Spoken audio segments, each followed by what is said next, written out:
Hello, everyone. Welcome back to the Sorting Thoughts podcast. Today, we're going to uncover my experience at the air store that happened about a year and a half ago. I went to the first four Paris dates, so the first 4 dates of the European leg. So I was one of the first people that ever saw the addition of the Tortured Poets department to the set list. So if you're interested in that, if you're interested in Taylor Swift, then let's get into it.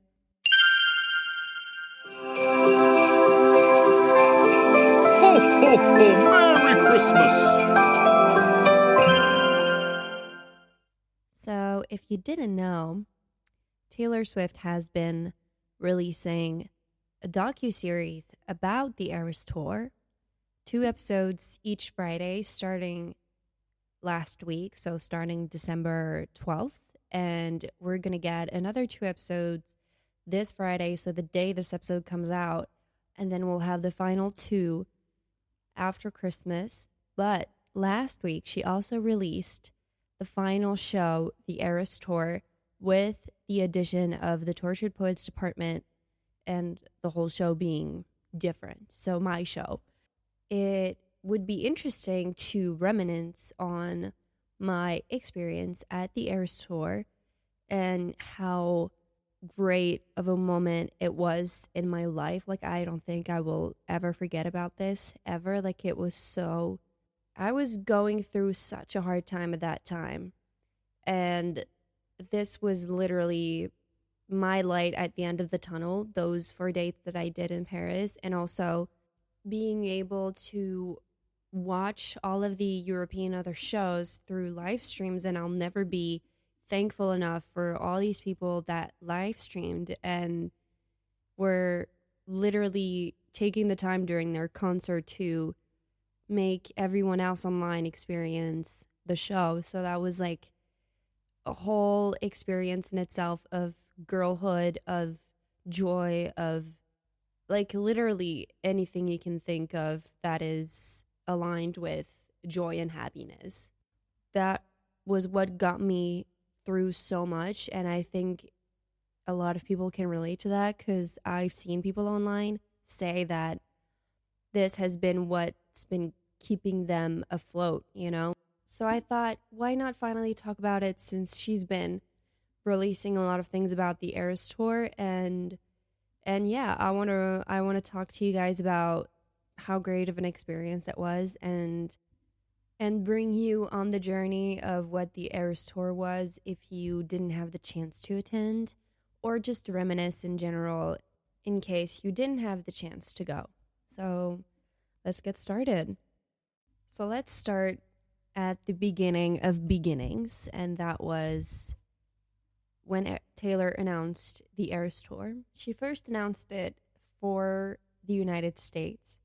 She had yet to announce any other leg that would be, in Latin America, in Asia, in Australia, or even in Europe. So we were all kind of like on edge and really waiting for her to announce those dates. Then the first date of the Eras Tour started on March 17th, 2023, and I did not stay awake. I remember not waking up in the middle of the night trying to see the show. I did, though, wake up at like 5 or 6 a.m. and just checking TikTok, and I was seeing that the show was still going on. Like the show had started around like 3 o'clock in the morning for me. And so around 6, like 5:30 maybe, she was performing the folklore era. And I was like, what is going on? What is happening? And before going to sleep, I had seen online that this show would potentially be 3 hours long because they had like snatched a little idea of the timeline of the show, that it would be starting around 8 and that it would potentially end around 11 to 11:30. And I was like, what does she have planned? Like, what is this? It's crazy to think that the show would be 3.5 hour long, right? During that time, I went back to sleep, but the next morning, I'm seeing all of these tweets online saying, oh my God, the show is amazing. She's doing one era at a time. Like, we're on a journey of 18 years of music. And I'm like, whoa, whoa, whoa, whoa, whoa. Hold on. What? So this was actually real when I woke up. Like, this wasn't just like brain fog in the middle of the night. It was actually, she was actually doing a 3.5 hour long show. And so, as soon as it hit my consciousness that this was 3.5 hour long, me and my friend were like, Taylor, please do announce the European dates. And she didn't for another 5 to 6 months after the Eras tour started. And I remember I was waiting outside in Paris for the first Louis Vuitton show by Pharrell Williams. And at around 6 p.m., I got a notification online on Twitter that said she was announcing the dates for Europe, and she was indeed coming to Paris on May 9th and May 10th. Those were the first dates announced. And that we were also going to be the opening night of the European leg. And back then, we didn't know what that was going to be. Like, we didn't know that we would get a brand new show, that we would get brand new outfits, that we would get brand new songs, a brand new album, a brand new segment of an era in the show. Like, that was just so crazy when you think about it. Because when we bought those tickets, that was like in July of 2023. And then our show wasn't going to be until May of next year. But we didn't know what that was going to be. Like, we didn't know that that was going to be one of the most awaited shows of the Eras tour after she released the Tortured Poets Department. Like, everyone was waiting to see if that was going to be the same show that she's been doing for many months, or if she was going to add the Tortured Poets Department to the set list. And she did. And that was crazy. Our show date finally comes, and I'm realizing that I'm attending the 4 nights of Paris, right? And I really can't believe it, but I'm so excited to finally be able to experience the Eras tour. Like, that's my turn. And I'm freaking out because I don't know what's going to happen. I'm fearing that she might add the Tortured Poets Department, but I fear that she might take some other songs off of the set list that I really want to hear live. Like, the show can potentially be 4 hours long. Like, she has to take some songs out. So I'm overall feeling very much excited, and I'm also fearing for my life because of what that lady might be plotting behind our backs. And we just had like a little teaser of maybe, there's a segment of the Tortured Poets Department on the set list now. So yeah, just fear. Just fear with a little bit of excitement. Because I'm thinking to myself, is my heart going to be able to handle that? Am I going to survive this? Like, that's a real question. And the answer is I didn't. I really didn't. I had no choice but to do. Like, my body survived, but my mind didn't. Like, I was full on baffled by the show that had been taking place in front of my eyes. That was crazy. I think now is the time to finally get into what my show day was like and how did we prep? How did we survive the waiting line before the show? How did we sleep? We did not. How did we survive the entire show? Like, did our feet hurt? Did we want to pee? Did we want to drink? Did we want anything, really? So everything started on Wednesday, the 8th of May. So the day before the show, my friend Morgan has a friend that lives like right next to the arena. He's like literally 3 seconds away from it. So he nicely allowed us to stay at his apartment for the first 2 shows, so on Thursday and Friday. So we get there, we get all our stuff done, we prep everything for the next day. Our outfits, our makeup, our shoes, like everything we were gonna take with us, like our little bags that we were gonna bring also with us. So we get all of that prepped. And for the first day, we had tickets for general admission pit. So we knew we were gonna have to be waiting almost like all day on Thursday. So we decided that at around 9 o'clock we would go to sleep, but that unfortunately did not happen because we were way too excited about it. So we just kind of like stayed awake. And then when midnight came, we were like, all right, let's check TikTok if somebody is live in the VIP queue because there were already people waiting in line, like VIPs waiting in line for already about 2 days. So one girl was doing a live on TikTok and we asked her if there was people in the general admission queue line and there wasn't. So we were like, okay, let's go downstairs. Let's go in front of the arena. Let's get our numbers. And then one will go back to sleep while the other two will be waiting outside. And then when the first one is done sleeping, she'll come back and then another one will go to sleep. And we'll do that until everyone had enough sleep. So that's what we did. We started waiting outside at around maybe 12:15 a.m. So that was like really early. But by waiting outside so early, we really had one goal, and that goal was to be right behind VIP 7. So VIP 7 was the VIP package that had early entry in the arena.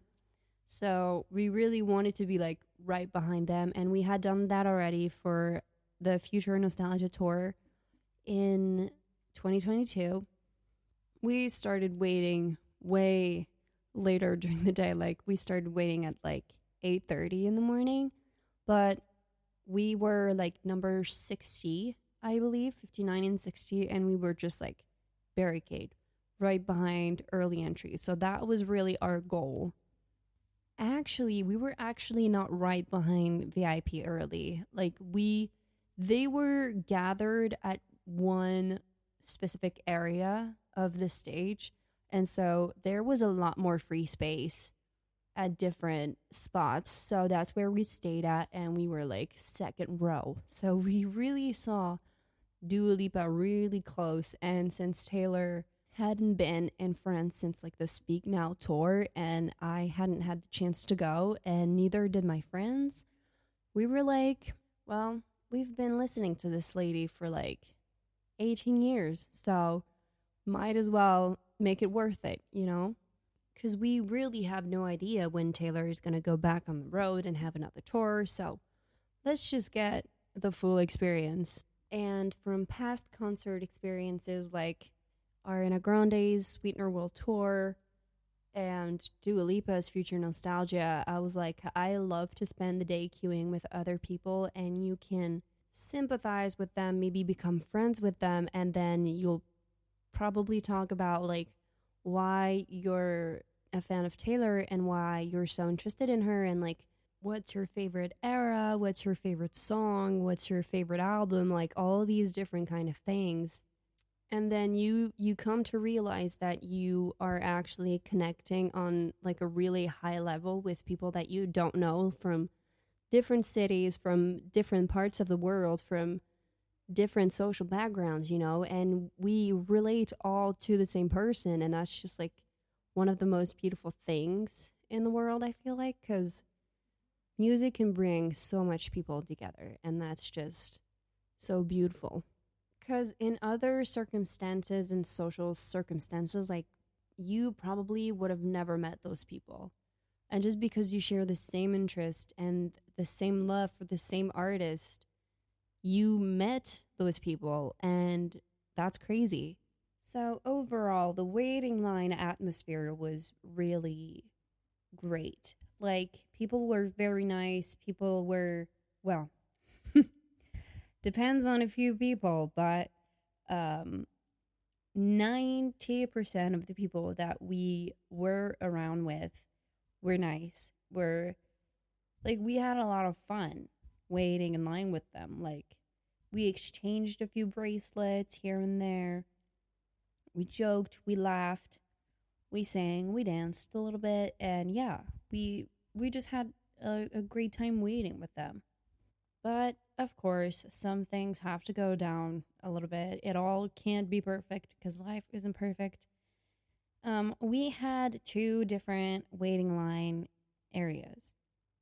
So there was one general waiting line, and then they had set up a waiting line closer to the doors of the arena where the VIPs were moved at around like 3:45, and then they waited about an hour, and then they got in the arena at around 4:45, 5 o'clock.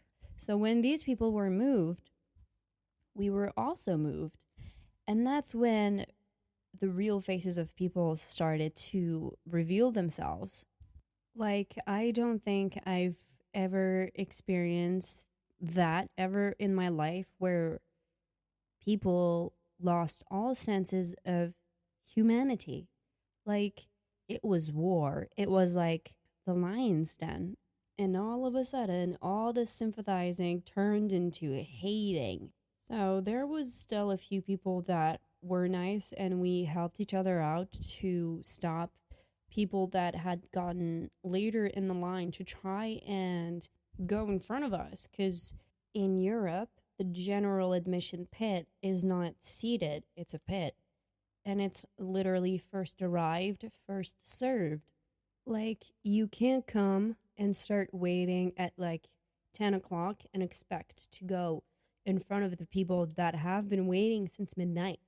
Like, that's not possible. And it's an unspoken rule that we have in Europe. So that's why we have numbers in our hands. So that way we can get out of the waiting line to go to the bathroom, to go prepare ourselves to get our makeup done. It's like you can't expect with a general admission ticket to be in front of the VIP ones. Like, that's not how this works, you know? But there are still people that are trying to defy that, that are trying to scooch their way in the waiting line, and they haven't been doing the job of waiting outside. And I know it's a choice, but it's also like, be respectful to those people.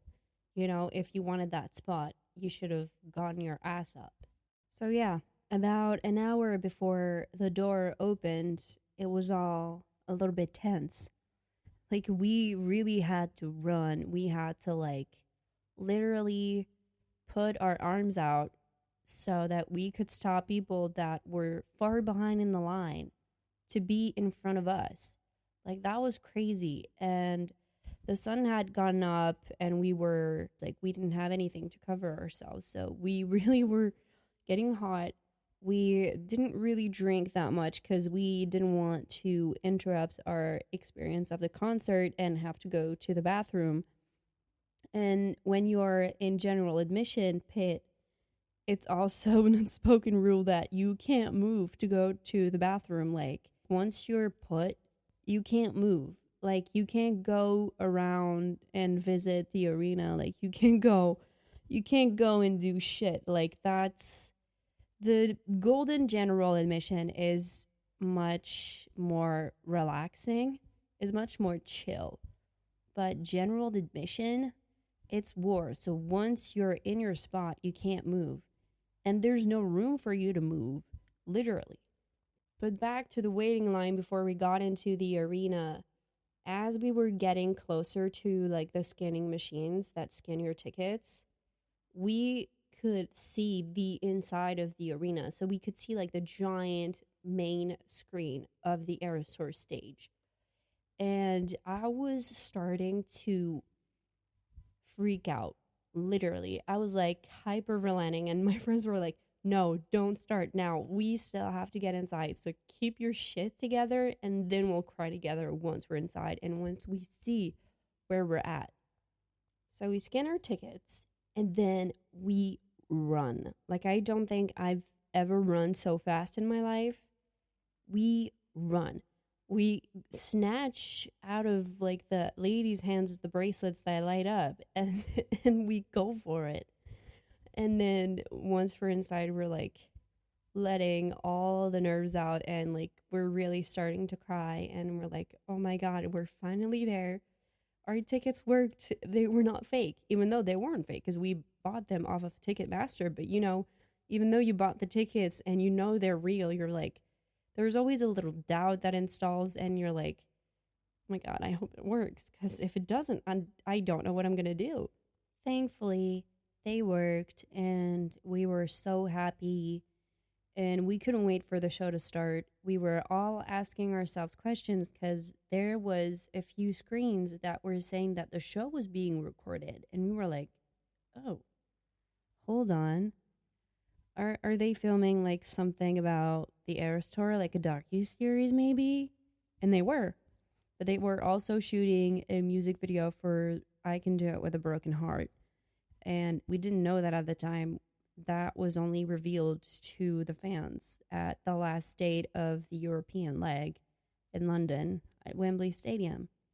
We were also asking ourselves if it had something to do with the Tortured Poets department being maybe added to the set list. And that was a really frequent question that we did ask ourselves throughout the whole day. But we were debating so much that, time flew by so fast thanks to that. We also exchanged a few bracelets with the people that were around us, but with people being so disrespectful, we didn't really want to exchange any more bracelets. So there was really like only like maybe two or three people that we exchanged bracelets with. Cause like I didn't want to give a bracelet to someone that was, like disrespectful and not nice. Like that's not me. Like I can't do that. 6:30 hits the clock, and it was time for Paramore. So Paramore got on stage, and I was so stoked that Paramore was opening the shows in Europe, because Ain't It Fun was on so many of my playlists for so long, and also Decode from the Twilight movies. It was so good to finally experience those songs live. And also The Only Exception, and that song was on Glee, and I loved it so much, and that was just so beautiful. Everyone put their flashlights on, and it was magnificent. Hayley Williams is such a vocalist, and I feel like she's not recognized enough for that talent. Like the energy she has on stage, the vocals, everything, like it was amazing, amazing, amazing, amazing, amazing. And I loved it. And my friend Morgan is very small in terms of height. So me and my other friend Noemi, we were trying to make space for her to see, because there was a few dads in front of us that were really tall, and so she couldn't see the stage. She couldn't even see the screen. So I will say that we were kind of the annoying ones, dancing a little too much to it was a little too extravagant of a dance for Paramore, but we were able to have a little bit of space, and Morgan was able to see a little bit. So we were happy about that. And we also didn't want to have like heads in front of us instead of a screen, or instead of Taylor, Then it is finally time for the one and only Taylor Swift to come on stage, and she came on stage 3 minutes earlier than usual. Usually the show starts at 8, and she was on stage at 7:57 actually.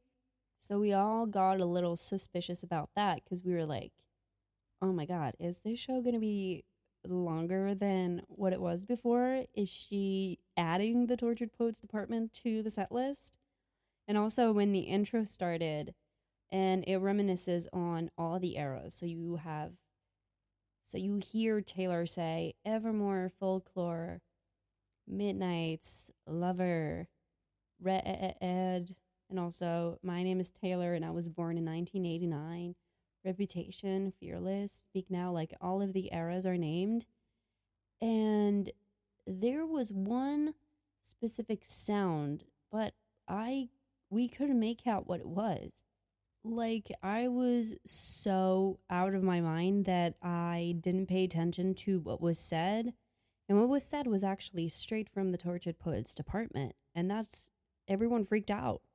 We were like, oh my God, this is happening. This is going to be like a 4 hour long show. Anyways, Taylor finally comes on stage and she's wearing this new orange bodysuit. And we all start bawling. Like, even during the intro, we were already bawling. But it was such an out of body experience to finally hear the intro of Miss Americana and the Heartbreak Prince. It's you and me. That's my whole world. Like, that was so, so cool. And then she got into the Cruel Summer, and it was also just an entire out of body experience as well. And, all of a sudden she says hi in French, and we're like, oh my God, this is really happening. And then you need to calm down finishes, and then she starts to speak in French and introduces the Eras tour in French, and we're like, oh my God, we're back to crying. Literally. She stops after Lover. She goes down the stage, and we're like, oh, the Archer was cut. Are we getting the Tortured Poets department? Like, that question was still hanging until we were actually getting the era part of the Tortured Poets department. But we're like still trying to stay calm at least. And we're like, okay, maybe this is just like a change that she's made, and she's maybe adding other songs to other eras, like the Speak Now era, because the Speak Now era only has 2 songs, Enchanted and Long Live. So maybe she's performing a few songs from that album. But then she gets into the Fearless era, and at that point we're like, okay, we're getting the same show as she's been doing for the past year and a half. But then we were supposed to go into the Evermore era. But this is not the era that's playing in front of us. It's the Red era. And we're like, hold on. Okay, she's changing so much stuff. What is happening? And she comes out with a shirt that says this is not Taylor's version. So we're like, oh my God, are we also getting another Taylor's version announcement? Oh my God. So we're all kind of freaking out at that point. And then after Red era comes the Speak Now era, which before was the Reputation era.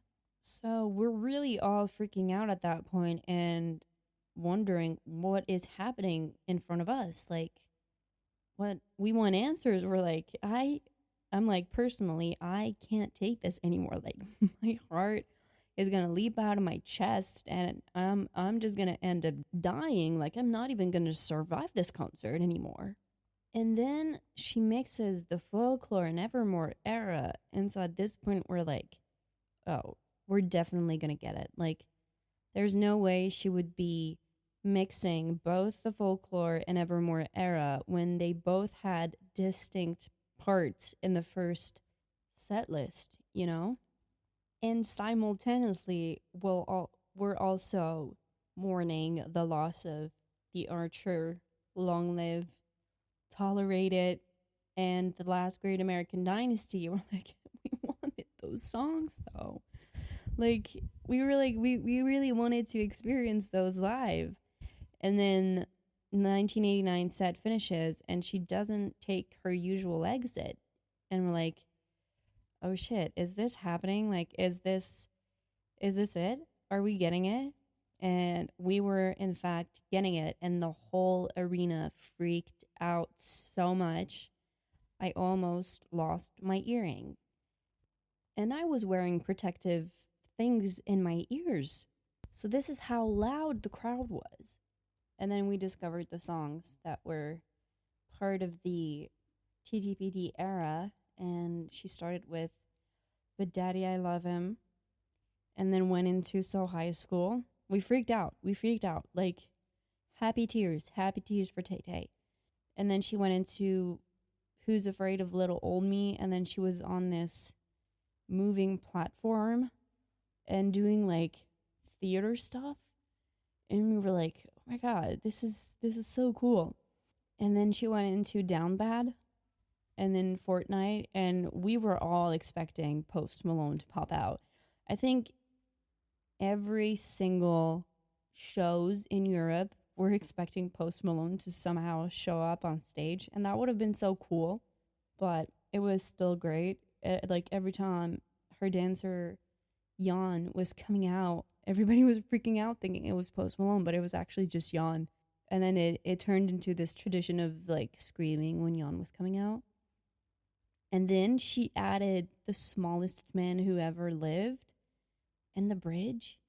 And that bridge live, like, let me tell you, that was, you just had to be there. It was so incredible. Everybody screaming their hearts out, giving so much energy. It was, wow, like, I don't think it's even describable. Like, you really just had to be there. And then she went into I Can Do It With a Broken Heart. And after that, we finally got the acoustic set. She had a new dress, and then she performed Without a Surprise. She performed Paris on the guitar, and then she performed Loss of My Life on piano. And I was like, Taylor, are you trying to bring me down? Like, I'm already down from everything that we've gotten during the evening, during the show. Like, was that really necessary? It was just so beautiful, so beautiful. And then we finally got to see the jump that she does before entering the Midnight's era. And that was when I started feeling really bad. Like, I was like, I have to get out of here. Like, I was really not feeling good.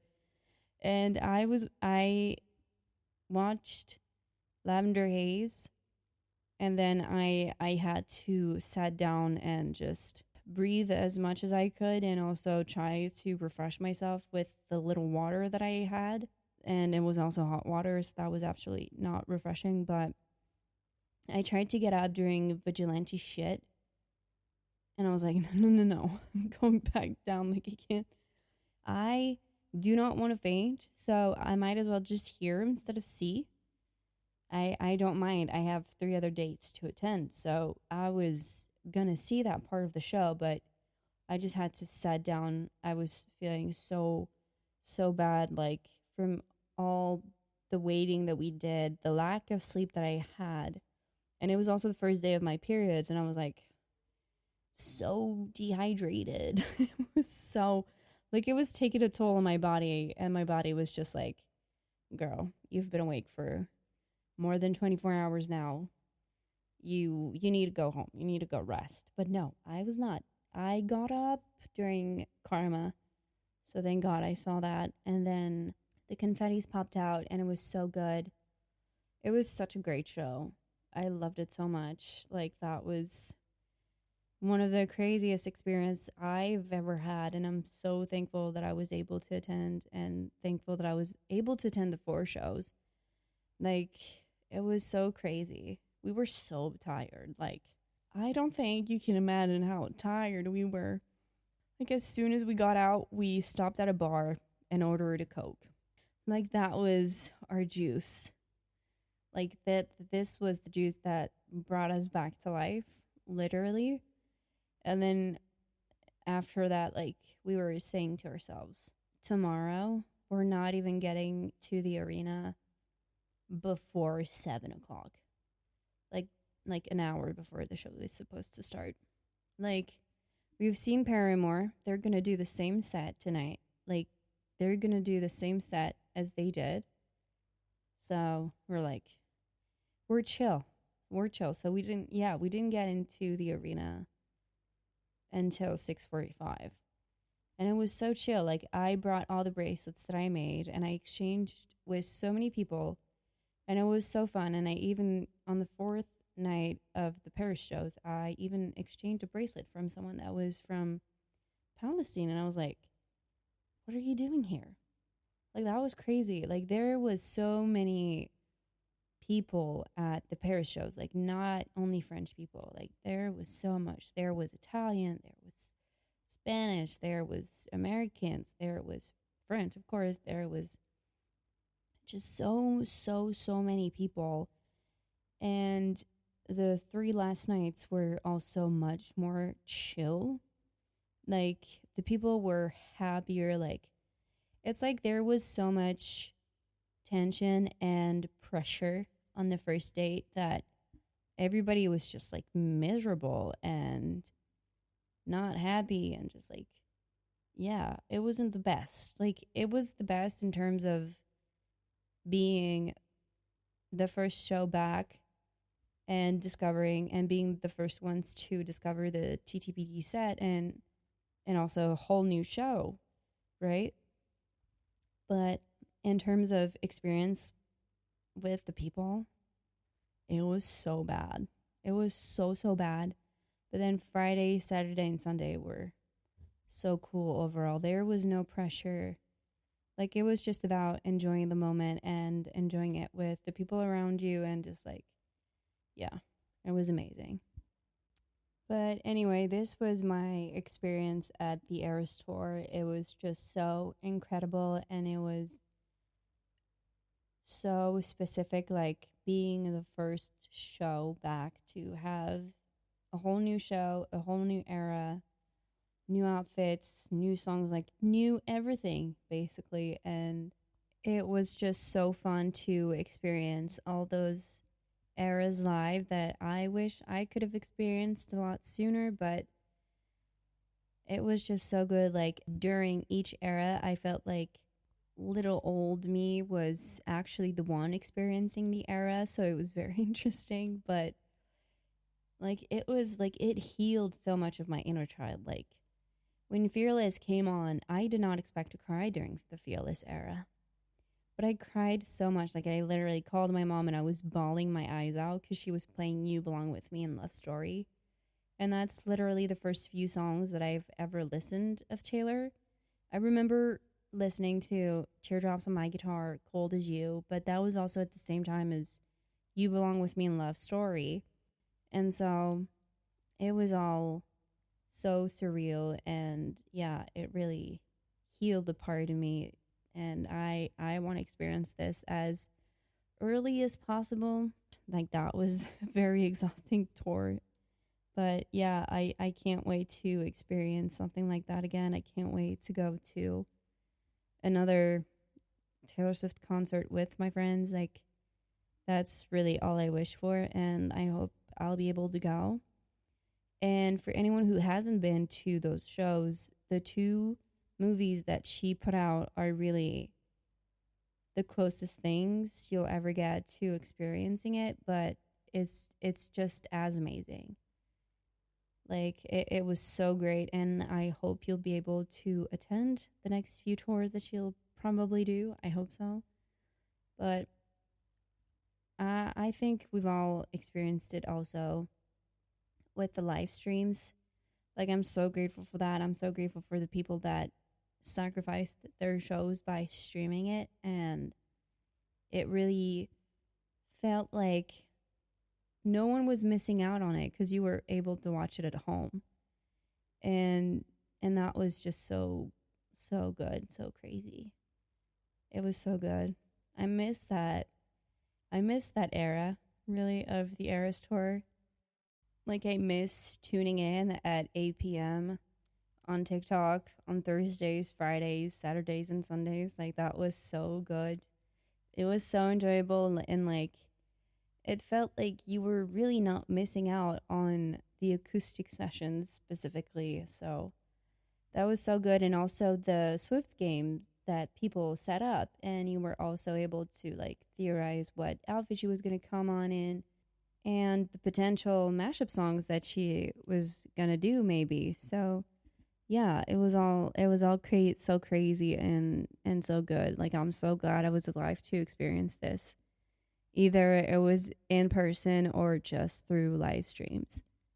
So yeah, the Eras Tour wasn't just a concert in general. It was a reminder of how like deeply music can root itself in our lives and mark a specific time, specific memories and versions of like who we used to be, like a child version, teenage version, a an early adult version or full adult version. Like, I've seen so many TikToks of young girls that were basically teenagers when Taylor started, and now they're going to the concerts with their children and sharing a moment with their daughters. And that's just so cool. And sharing it through generations is amazing. Like, that's so beautiful. And also, just like standing there in the middle of the crowd and just singing your hearts out with thousands of strangers, and each one of us is having their own experience, feeling understood. Like, that was so beautiful. Like, the energy was crazy. And yeah, there was a real magic during this tour, I feel like. Yeah, I felt like putting this episode out when she's reminiscing on the Eras tour with the Eras docuseries felt like the right time for this episode to come out. So I hope you guys like this episode, and I hope I was able to make you relive a little bit of that sparkle of your show. And thank you so much for listening. And if you've ever experienced the Eras tour, please do share your experience. We'd love to hear about it. And yeah, I hope to see you guys next week. Bye.